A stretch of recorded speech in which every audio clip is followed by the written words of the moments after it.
जब आप स्थिति सुधारने की चर्चा करते हैं तो अंधेरा हो जाता है। ये स्थिति है और इसमें राज्यपाल ने एक आईना दिखलाया है। उस आईने में सरकार को अपना चेहरा देखना चाहिए और जो दाग धब्बे कालिख जो दिख रही है उसको पोंछ कर साफ करना चाहिए और वो तभी साफ होगा, तभी वो चेहरा उसका आईने में चमकेगा जब विश्वविद्यालय में शांति कायम होगी, छात्र कक्षाओं में लौटेंगे, ज्योति जलनी चाहिए, पठन पाठन होना चाहिए, वाद विवाद होना चाहिए, नए थ्योरी पर डिस्कशन होना चाहिए। वहाँ बम और गोलियां चल रही हैं, तो इससे अधिक दुखद और इससे अधिक शर्मनाक बात कुछ और हो नहीं सकती। किताबें धूल खाक रही हैं और जिल्द फटा हुआ है, किताबें नहीं हैं, इधर उधर है। और पिछले 5-6 सालों में एक भी जर्नल जो निकलना चाहिए यूनिवर्सिटी में वहाँ पर वो नहीं है। उसमें एक लड़की चुनाव जीत के आई और उसने कहा कि मेरे एजेंडे में पहला है कि यूनिवर्सिटीज़ के वो जो छात्रावास हैं खोला जाए और छात्रों को दिया जाए। उसमें कब्जा है, मैंने गुंडों का कब्जा है। और छात्र एजुकेशन सिस्टम को बिगाड़ने में इस सरकार की बहुत बड़ा, वो यूनिवर्सिटीज़ पर अपना कब्जा चाहते हैं। कई विश्वविद्यालयों के वो कुलाधिपति बन रहे हैं। जब सारे के सारे पॉलिटिकल पार्टियों से जुड़े हुए हैं और उसमें कतिपय ऐसे शिक्षक भी हैं जो ऐसे तत्वों को प्रोत्साहन देते हैं। साथ ही जो कोर्स कंप्लीट जो समय पर नहीं होता है, जो 3 साल का कोर्स 5 साल में होता है, 6 साल में होता है, क्या राज्यपाल इस पर भी एक्शन नहीं? जो उनका तेवर है, जिस हिसाब से वो सक्रियता दिखा रहे हैं, उससे तो लगता है कि वो इस दिशा में भी काम करेंगे और स्थिति को सुधारने के लिए अपनी ओर से कोई कसर नहीं छोड़ेंगे।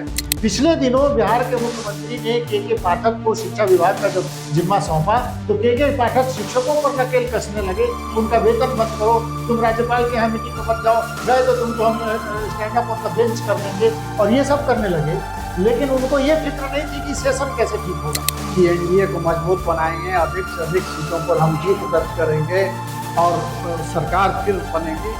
ये कहने के बजाय ये कहना कि हम स्वतंत्र पहचान के साथ चुनाव लड़ेंगे, इसका मतलब साफ है कि आपके इरादे अच्छे नहीं लग रहे एनडीए के दृष्टिकोण से। यानी नीतीश के बाद उनके खुद गद्दी पर बैठना है। एक लॉबी है जदयू के अंदर जो इस बात की पुरजोर कोशिश कर रही है कि नीतीश कुमार के उत्तराधिकारी के रूप में उनको पार्टी, क्योंकि चिराग पासवान बहुत समझदार नेता हैं और अच्छी पढ़ाई लिखाई है, परवरिश अच्छी है, बोलते अच्छा है, युवाओं में अच्छी पकड़ भी है उनकी। हर तरह से आपने चिराग पासवान को कभी उटपटांग बोलते हुए नहीं सुना होगा, आप शब्द बोलते हुए नहीं सुना होगा। नमस्कार, आप लाइव बिहार देख रहे हैं, मैं हूँ राजमोहन तिवारी।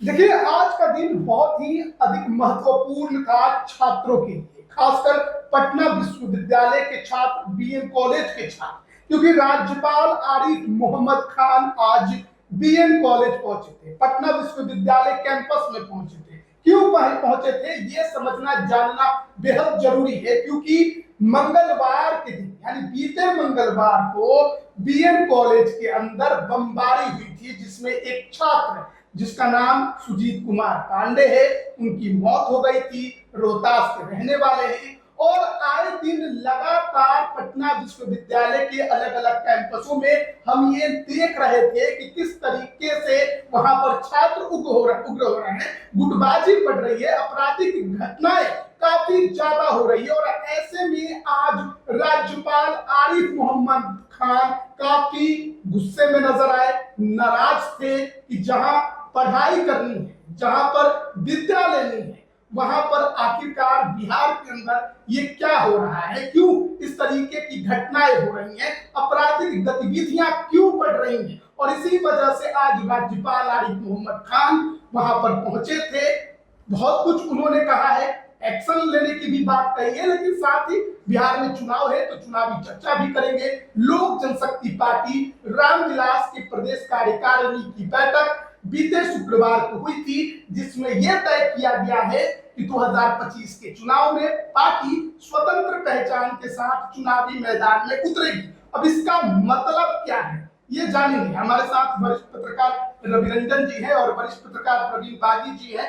कैसे देख रहे हैं राज्यपाल आरिफ मोहम्मद खान की इस गतिविधि को, जो सक्रियता उन्होंने दिखाई है कॉलेज कैंपस में जाकर? ये राज्यपाल की जो पहल है वो बहुत सराहनीय है, मगर अफसोस इस बात का है कि जो काम राज्य सरकार को करना चाहिए था, जो काम शिक्षा मंत्री को करना चाहिए था, वो राज्यपाल को करना पड़ रहा है। और हाल के वर्षों में हमको याद नहीं है कि कभी कोई राज्यपाल इस तरह की घटना पर, यानी आपराधिक घटना हुई यूनिवर्सिटी में और कोई राज्यपाल वहाँ घटनास्थल पर गया हो मामले को समझने देखने के लिए। ये पहले राज्यपाल हैं आरिफ मोहम्मद खान साहब जो गए, और उसके पहले वो पत्रकारों के कार्यक्रम में थे। वहाँ उन्होंने कहा कि मुझे बहुत दुख और पीड़ा के साथ कहना पड़ रहा है कि मैं बहुत शर्मिंदा हूँ और विश्वविद्यालय को, कैंपस को हमने अपराधियों के हवाले कर दिया है, ये कहा उन्होंने। ये उनका कहना बिहार सरकार के सुशासन के दावों पर एक बहुत बड़ा प्रश्न चिन्ह है। अब सरकार को ये सोचना है कि वो कैसे इस हालात से निपटे। उन्होंने कहा कि जहाँ शिक्षा की ज्योति जलनी चाहिए, पठन पाठन होना चाहिए, वाद विवाद होना चाहिए, नए थ्योरी पर डिस्कशन होना चाहिए, वहाँ बम और गोलियां चल रही हैं। तो इससे अधिक दुखद और इससे अधिक शर्मनाक बात कुछ और हो नहीं सकती। और उन्होंने एक और रहस्योद्घाटन किया उस सभा में। उन्होंने कहा कि जो नए नियुक्त होकर के गए हैं शिक्षक और दूसरे शिक्षकेतर कर्मचारी, उनको कुछ लोग तरह तरह से धमका रहे हैं, डरा रहे हैं कि ये मत करो, वो मत करो, ऐसा करोगे तो ये हो जाएगा, वो करोगे तो वो हो जाएगा। उनको काम नहीं करने दिया जा रहा है, ये उनका कहने का मतलब था। उन्होंने कहा कि मुझे जैसे ये मालूम हुआ, मैंने कुछ लोगों पर कार्रवाई की है। अब फिर भी अगर ऐसा होता है तो और इससे भी सख्त कदम उठाया जाएगा।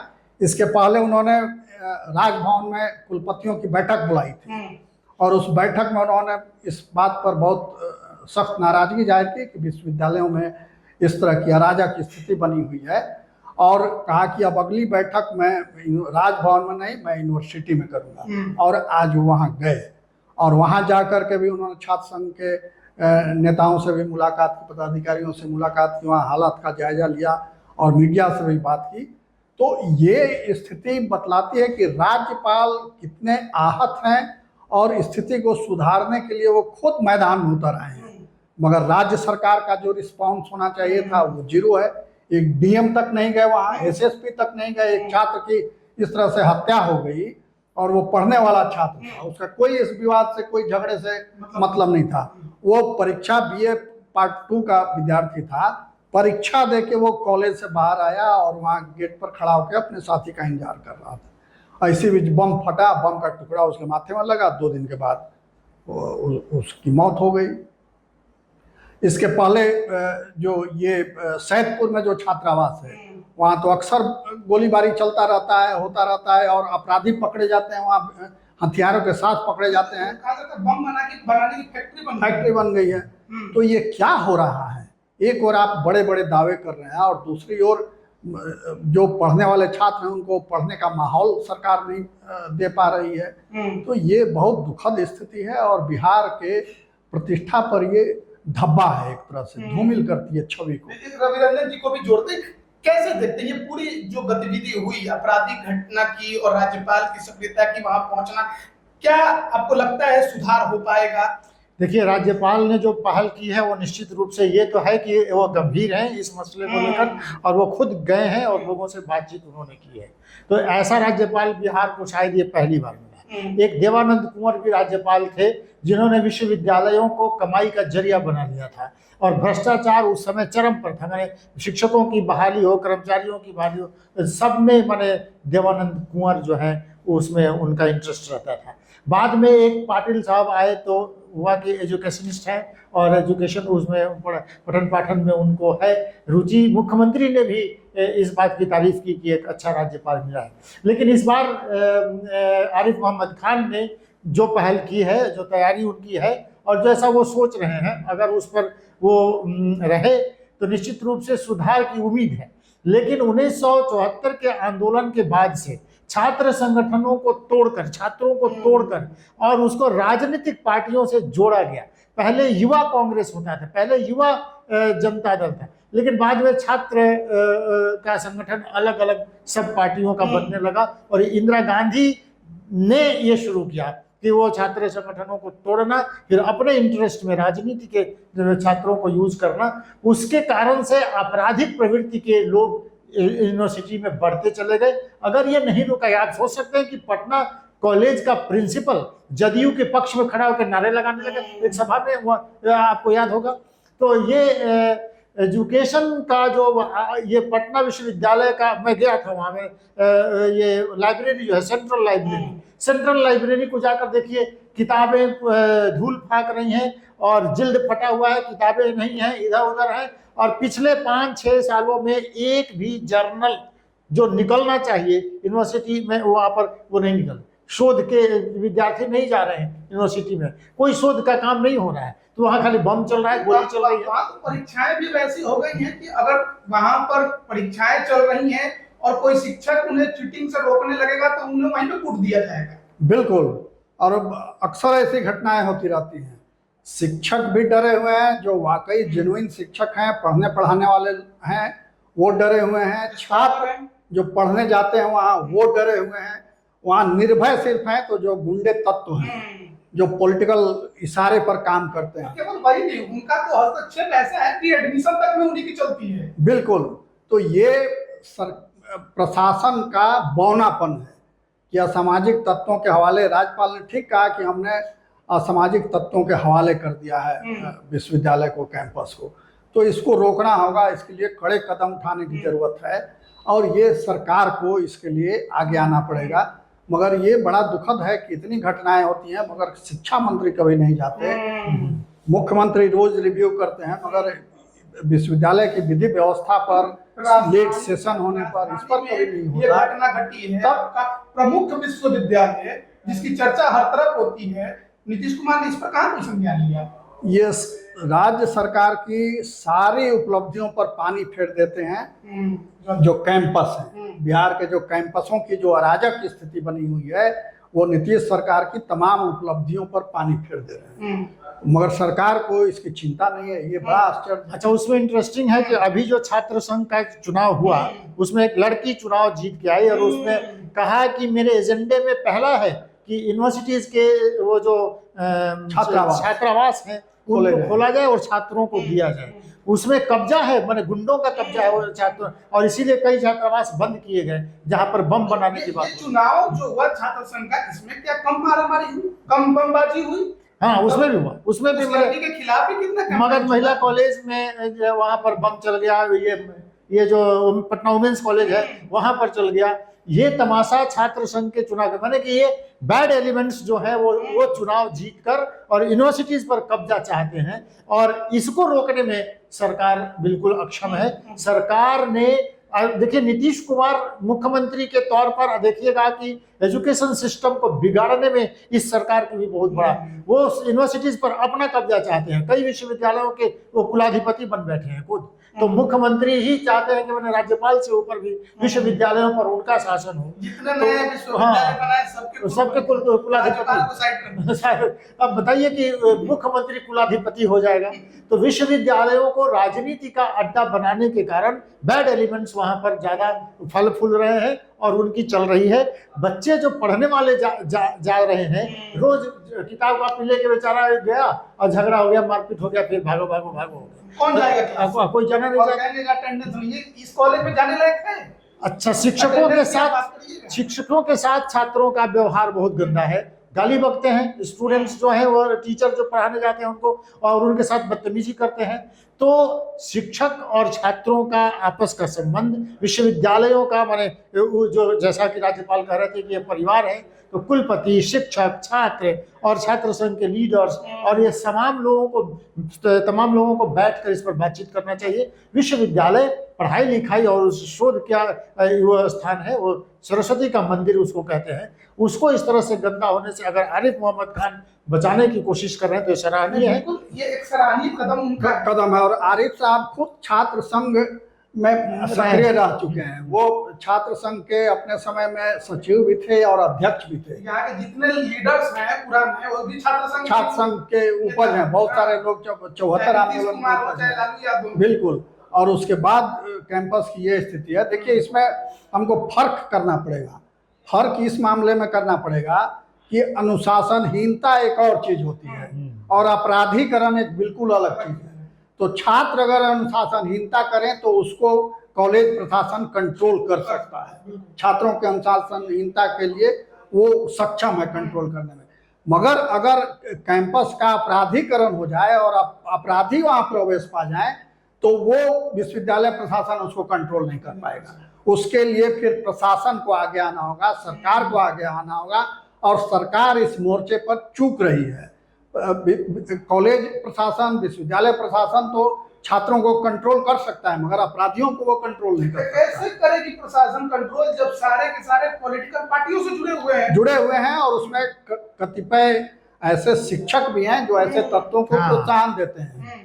पटना यूनिवर्सिटी एक समय भयानक रूप से अपराधी गिरोहों के लिए कुख्यात हो गया था। उस समय कई शिक्षक ऐसे थे अलग अलग पॉलिटिकल पार्टियों के जो उन गुंडे तत्वों को संरक्षण देते थे और विरोधियों की पिटाई करवाते थे और बमबाजी करवाते थे, परीक्षा में कदाचार के लिए हंगामा करवाते थे। अब हालत यह है कि अगर पत्रकार कवर करने जाते हैं तो उनकी पिटाई होती है। छात्र संघ चुनाव में मगध महिला कॉलेज में एक पत्रकार की पिटाई हो गई और पुलिस वहां खड़ी देखती रही। कॉलेज प्रशासन ने FIR तक कराना उचित नहीं समझा। तो ये स्थिति हो गई है और इसको अगर राज्यपाल इस दिशा में आगे बढ़ रहे हैं तो सबको उनका समर्थन करना चाहिए और इस सदिच्छा व्यक्त करनी चाहिए कि उनके पहल से शायद विश्वविद्यालयों की स्थिति सुधरे और पठन पाठन का माहौल हो। लाचारी में जो लोग अपने बच्चों को बाहर भेज रहे हैं पढ़ने, शायद उस पर भी कुछ रोक लग सके। ये एक है कि अपराधीकरण जो हो रहा है, जो बैड एलिमेंट्स है उन्हें किस तरह से रोका जाए। लेकिन राज्यपाल ने जो किया ये बहुत अच्छा है, सराहनीय कदम है। लेकिन उनसे और भी छात्र हैं जो कई और उम्मीद किए हुए हैं। एक तो इंफ्रास्ट्रक्चर को लेकर बहुत कुछ विश्वविद्यालयों में आप कमी देखते हैं, साथ ही जो कोर्स कंप्लीट जो समय पर नहीं होता है, जो 3 साल का कोर्स 5 साल में होता है, 6 साल में होता है, क्या राज्यपाल इस पर भी एक्शन लेंगे? जो उनका तेवर है, जिस हिसाब से वो सक्रियता दिखा रहे हैं, उससे तो लगता है कि वो इस दिशा में भी काम करेंगे और स्थिति को सुधारने के लिए अपनी ओर से कोई कसर नहीं छोड़ेंगे। मगर उसमें सरकार का भी सहयोग चाहिए, विश्वविद्यालय प्रशासन का सहयोग चाहिए, छात्रों का सहयोग चाहिए, अभिभावकों का सहयोग चाहिए। ये लोग अपनी भूमिका अगर ठीक से निभाएंगे तभी राज्यपाल का जो अभियान है वो सफल हो पाएगा।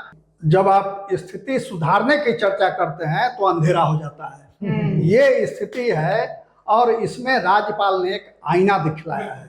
उस आईने में सरकार को अपना चेहरा देखना चाहिए और जो दाग धब्बे कालिख जो दिख रही है उसको पोंछ कर साफ करना चाहिए। और वो तभी साफ होगा, तभी वो चेहरा उसका आईने में चमकेगा जब विश्वविद्यालय में शांति कायम होगी, छात्र कक्षाओं में लौटेंगे, प्रोफेसर उनको पढ़ाई शुरू कराएंगे, तभी वो काली। हाँ, मैं इसमें एक चीज जोड़ना चाहूंगा कि विश्वविद्यालयों का जो सेशन जो लेट चल रहा है उसके कारण जो छात्र सफर कर रहे हैं, इससे बड़ी संख्या में छात्र पलायन कर रहे हैं, दूसरे यूनिवर्सिटीज में, दूसरे राज्यों में चले जा रहे हैं।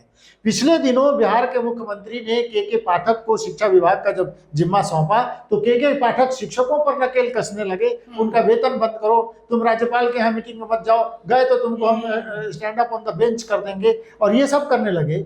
लेकिन उनको ये फिक्र नहीं थी कि सेशन कैसे ठीक होगा। अगर आप कड़क अधिकारी थे तो आप सेशन को भी सुधार देते, वो कर लेते। फंड देने के समय राज्य सरकार हाथ खींच लेती है, फिर वो गवर्नर और CM हाउस के बीच में एक तनाव बन जाता है। अभी तो मैंने कुछ कह सकते हैं कि आरिफ मोहम्मद खान का कद इतना बड़ा है कि CM हाउस भी थोड़ा घबराता होगा कि उनके सामने कुछ करे।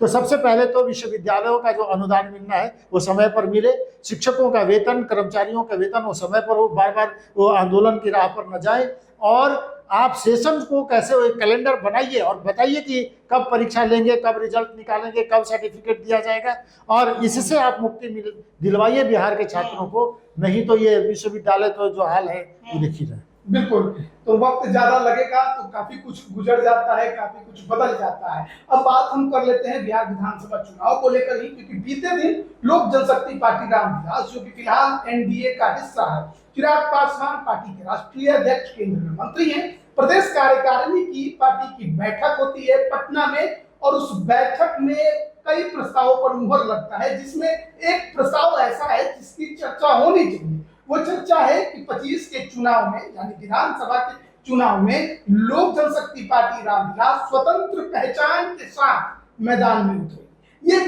कैसा स्वतंत्र पहचान है, क्या कहना चाहते हैं चिराग पासवान? जो शब्द उसमें हैं, जो प्रस्ताव में जिन शब्दों का उल्लेख किया गया है, उसका सीधा मतलब ये निकलता है कि पार्टी अकेले चुनाव लड़ेगी। अकेले स्वतंत्र पहचान के साथ चुनाव लड़ेगी। इसका मतलब तो यही है कि आप अकेले चुनाव मैदान में जाने की तैयारी कर रहे हैं या धमकी दे रहे हैं। या धमकी देने का तो दूसरे तरीके हो सकते हैं, मगर आप ये प्रस्ताव पारित करके अपने फैसले की घोषणा कर रहे हैं कि हमने फैसला ले लिया है, राज्य इकाई ने फैसला ले लिया है कि पार्टी स्वतंत्र पहचान के साथ चुनाव मैदान में उतरेगी। तो एनडीए के साथ अगर लड़ते हैं तब भी हर पार्टी का अपना अपना अलग सिंबल होता है। एक सिंबल तो एनडीए का कोई है नहीं, तो सबकी अलग पहचान है, मगर प्रचार अभियान साथ चलता है, एक दूसरे को जिताने में मदद करते हैं। तो ये इसके बरक्स कोई प्रस्ताव पारित करने के कि एनडीए को मजबूत बनाएंगे, अधिक से अधिक सीटों पर हम जीत दर्ज करेंगे और सरकार फिर बनेगी, ये कहने के बजाय ये कहना कि हम स्वतंत्र पहचान के साथ चुनाव लड़ेंगे, इसका मतलब साफ है कि आपके इरादे अच्छे नहीं लग रहे हैं एनडीए के दृष्टिकोण से। और बीच में ये भी चर्चा आई थी कि प्रशांत किशोर के साथ कुछ ट्यूनिंग बढ़ रही है, कुछ दोस्ती बढ़ रही है चिराग पासवान की। हालांकि बाद में फिर कोई बात आगे बढ़ती हुई नजर नहीं आई, मगर ये प्रस्ताव उस पुरानी घटना से, पुरानी चर्चा से जोड़ कर देखी जाए। और जो चर्चा जो बिहार प्रभारी हैं अरुण भारती बहनोई भी हैं चिराग पासवान के, वो लगातार दावा कर रहे हैं चिराग पासवान बिहार आएंगे, बिहार लड़ेंगे, उनको एक भविष्य की बड़ी जिम्मेदारी है। तो ये बहुत कुछ एक साथ जब जोड़ा जाता है तो कई बातें निकल कर सामने आ रही है। हाँ, ये एक देखिए, वहाँ बहुत अभी चिंतन मनन चल रहा है पार्टी के अंदर, बहुत उहापोह की स्थिति है। क्योंकि चिराग पासवान ने भी एक बार बयान दिया था कि मैं बिहार लौटना चाहता हूँ, तो इसके भी बहुत अर्थ निकाले गए कि बिहार लौटना चाहते हैं। भाई, बिहार तो आपकी जन्मभूमि, कर्मभूमि सब है, यहीं से आप सांसद हैं, तो बिहार लौटना कहाँ है? आप विदेश में तो नहीं है कि बिहार लौट के आने की बात कर रहे हैं। तो बिहार लौटने से वो इतने, उसका सरल अर्थ नहीं था, उसके पीछे गूढ़ अर्थ छिपा हुआ था कि बिहार लौटना चाहते हैं, यानी बिहार की राजनीति में सक्रिय होना चाहते हैं, स्टेट पॉलिटिक्स में, सेंट्रल पॉलिटिक्स में नहीं, बिहार की पॉलिटिक्स में, यानी विधायक बन करके। और उनकी नज़र है मुख्यमंत्री की कुर्सी पर। उनके पिता तो शुरू में विधायक जरूर थे, मगर फिर वो केंद्रीय पॉलिटिक्स में चले गए और एक लंबी यात्रा उन्होंने की और छवि भी बनाई अपनी। मगर अब चिराग पासवान ये चाह रहे हैं कि वो बिहार यानी स्टेट पॉलिटिक्स करें और उनकी नज़र संभवतः जरूर मुख्यमंत्री की कुर्सी पर हो। हालांकि कई बार उन्होंने कहा है कि इस बार का चुनाव नीतीश कुमार के नेतृत्व में लड़ेंगे, लेकिन स्वतंत्र पहचान जो ये मुहर लगी है वो एनडीए के सहयोगी दलों के दिमाग में कई बातें जरूर डाल चुकी होगी। निश्चित रूप से डाल चुकी है। असल में चिराग पासवान को आप प्रेशर पॉलिटिक्स के उसमें आप देख सकते हैं, वो बार बार इस तरह की जो बातें करते हैं, वो दबाव बनाना चाहते हैं कि उनके महत्व को कम न हो। दूसरी, दो महत्वाकांक्षी लीडर इस समय बिहार में, उनकी जो महत्वाकांक्षा गुलाछें मार रही हैं, उसमें चिराग पासवान एक नंबर पर है और दूसरे नंबर पर प्रशांत किशोर है। प्रशांत किशोर समझ रहे हैं कि हम किंग मेकर हैं, किसी को भी किंग बना सकते हैं। प्रशांत उसमें मुकेश सहनी का भी नाम है। हाँ, मुकेश सहनी को भी कहते हैं, हाँ, वो भी एक है। तो अब ये जो चाहते हैं कि हम किंग बना सकते हैं और ये कहते हैं कि बिहार फर्स्ट, बिहारी फर्स्ट हमारा एक विजन है और इस विजन के आधार पर हम बिहार को आगे ले जाना है। ये रख रहे हैं कि हम इस विजन पर बिहार को ले जाएंगे तो हमको मुख्यमंत्री बना दिया जाए। तो प्रशांत किशोर को ये दिख रहा है कि क्या वो एक चंद्रगुप्त बना सकते हैं, क्या वो खुद चाणक्य बन जाएंगे और एक चंद्रगुप्त बना देंगे। चंद्रगुप्त पूरी तरह से तैयार है कि हम बिहार की राजनीति में आना चाहते हैं। लेकिन ये दबाव की पॉलिटिक्स, हमको याद है रामविलास पासवान से इंटरव्यू में करने में गया था, उस समय एनडीए के पक्ष में वो नहीं थे, खुद वो स्वयं नहीं थे, और उन्होंने जिन शब्दों का प्रयोग किया था कैमरा ऑन होने से पहले, तो वो मैं यहाँ नहीं कहूँगा, लेकिन उन्होंने कहा था कि मैं मोदी के साथ नहीं जाऊँगा। लेकिन उसके बाद ही चिराग पासवान के दबाव में वो गए और उनकी पार्टी के भीतर जो अरुण भारती का जो आप नाम ले रहे हैं, उस समय भी पार्टी के भीतर नाराजगी इसी कारण से हुई कि चिराग पासवान पार्टी पर ज्यादा, माने रामविलास पासवान के रहते हुए चिराग पासवान ज्यादा हावी हो रहे हैं। इस समय स्थिति है कि अरुण भारती के ज्यादा प्रभाव के कारण पार्टी के भीतर हलचल है, पार्टी के कई लोग नाराज हैं जो जिस तरह से अरुण भारती अपने शर्तों पर अपने तरीके से पार्टी को लेकर चल रहे हैं। तो ये अरुण भारती कुछ समय पहले तक कभी दिखाई नहीं दी जब बिल्कुल, तो पॉलिटिकल वर्कर तो थे नहीं, वो तो नौकरी करते थे किसी मल्टीनेशनल कंपनी में। मतलब था कि कभी दिखाई नहीं दिए, पार्टी टूटी उस समय भी नजर नहीं आया, हो सकता है पर्दे के पीछे हो लेकिन हमें नजर नहीं आया हो, क्योंकि बड़े नेताओं से चर्चा करो तब भी उनका नाम नहीं आता था। पार्टी टूटी, कई जो पुराने नेता था उन्होंने मेहनत किया, आशीर्वाद यात्रा निकाला, बहुत कुछ निकाला, पार्टी खड़ी हुई, लेकिन जैसे ही खड़ी हुई फिर परिवारवाद हावी हो गया, फिर वो पुराने जिन्होंने मेहनत की वो पार्टी में दरकिनार हो गए। कई लोग सीट लोकसभा में सीट के इंतजार में बैठे रह गए, लेकिन पुराने लोग और कुछ ऐसे लोग जो प्रभावित थे वो टिकट ले गए। तो पार्टी कार्यकर्ताओं में जो नाराजगी है उसका असर इनको दिख जाएगा चुनाव में, अगर वो अभी नहीं संभले तो। क्योंकि अगर आप एनडीए के पक्ष साथ होकर चुनाव नहीं लड़ेंगे तो आपके अस्तित्व का भी पता चल जाएगा कि आप अगर कोई अपना अलग अस्तित्व खोज रहे हैं तो। पिछली बार तो अस्तित्व यही था कि नीतीश कुमार को कमजोर कर दिया। देखिए, क्षेत्रीय पार्टियों की आत्मा जो है वो जो सर्वोच्च नेता है उसका परिवार होता है। वो अगर उसको परिवार को हटा दीजिए तो पार्टी बेजान होकर धराशायी हो जाएगी। तो चिराग पासवान की जो पार्टी है लोजपा, उसकी भी आत्मा परिवार है। पहले रामविलास जी का परिवार था, अब चिराग पासवान का परिवार है, परिवार और अब अरुण जी उनके बहनोई हैं। परिवार तो था लेकिन तोड़ा भी परिवार नहीं तोड़ा, तो फिर जब परिवार का विस्तार होगा फिर टूटेगा ही। तो ऐसे ही जुड़ना टूटना लगा रहता है। मगर इसमें सबसे दिलचस्प बात यह है कि जब प्रदेश अध्यक्ष से पूछा पत्रकारों ने कि भाई ये जो आपने प्रस्ताव में लिखा है कि स्वतंत्र पहचान के साथ हम चुनाव लड़ेंगे, इसका क्या अर्थ है? क्या आप एनडीए छोड़ के अलग लड़ेंगे, महागठबंधन के साथ जाएंगे या फिर कुछ और करेंगे?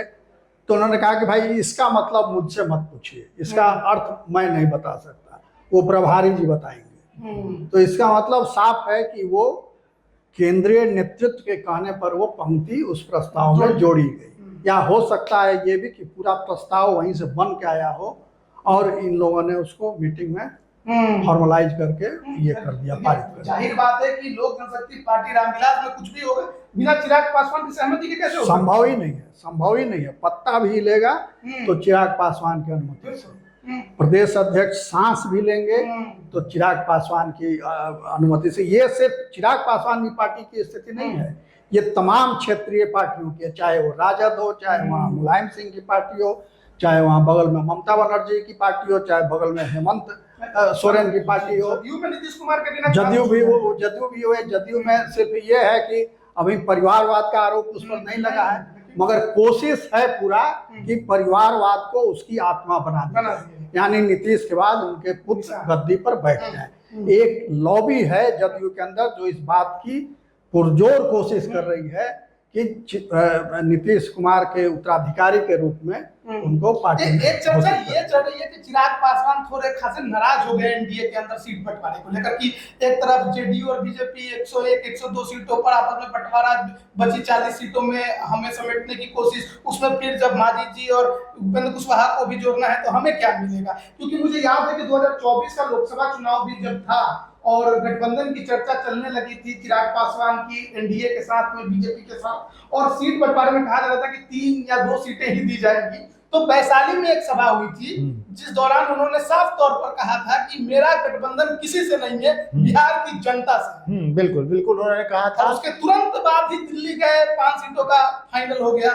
देखिए 5 सीटें इनको मिली है, सांसद इनके जीते हैं, तो 6 के हिसाब से 30 सीटों पर उनका दावा तो ऐसे ही सीधे बनता है। लेकिन जो मैंने कहा कि उनकी महत्वाकांक्षा प्रबल है, वो बिहार के मुख्यमंत्री बनना चाहते हैं, तो 30 सीटों पर तो मुख्यमंत्री बनेंगे नहीं, तो उनको ज्यादा सीटें चाहिए और इसीलिए वो दबाव की राजनीति कर रहे हैं। इस दबाव की राजनीति में कई बार जीतन राम मांझी उनके सामने खड़े हो जाते हैं, और अब आप माने ये कह सकते हैं कि अभी आगे क्या होगा, मुकेश सहनी भी खड़े हो सकते हैं, और प्रशांत किशोर उनको क्या डील करेंगे उनसे, क्योंकि वो तो डील करने वाले हैं, वो कितना डील करेंगे, वो अपने पार्टी से कुछ दे देंगे या दोनों मिलकर लड़ जाएंगे तो मुख्यमंत्री बन जाएंगे। अभी ये प्रेशर पॉलिटिक्स कर रहे हैं। एनडीए में ये केवल दबाव बनाने की कोशिश कर रहे हैं कि इनको थोड़ी ज्यादा मिल जाए, 30 से ज्यादा महत्व बढ़े। इनकी भी जो फर्स्ट बिहारी फर्स्ट में की जो का नारा है वो भी हाँ, उसको एक मिल जाए कि मैंने कहा भाई इनका विजन है और इस विजन पर बिहार आगे। एक और चर्चा ये चल रही थी मतलब चिराग पासवान को लेकर कि चिराग पासवान अभी से जो राजनीति शुरू कर रहे हैं, दरअसल ये 25 की राजनीति नहीं, वो अगले चुनाव की तैयारी की राजनीति है। वो अपना जो कद है अभी उठा रहे हैं, संगठन को इसलिए मजबूत कर रहे हैं, और बिहार में जो चुनाव की उनके लड़ने की चर्चा है, इसके पीछे भी यही कारण है कि जो अगला विधानसभा का चुनाव हो उसमें ये सीधे सीधे सीएम फेस बनकर उभरे।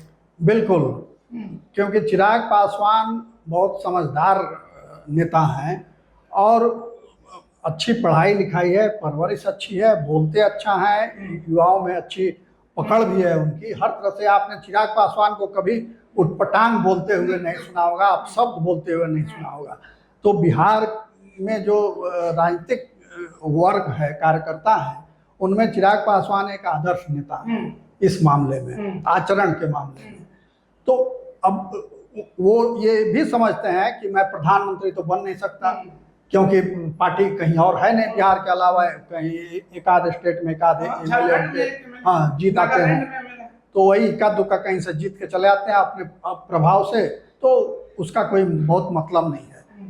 तो उनका मुख्य आधार बिहार है, इसलिए उनकी नज़र है कि पिताजी नहीं बन पाए, मैं कम से कम मुख्यमंत्री बनूं। तो इसलिए स्वाभाविक है, राजनीति में कोई भी आता है तो अपने हिसाब से वो आगे बढ़ना चाहता है वो, और वो अगर सोच भी रहे हैं तो इसमें कोई गलत नहीं है।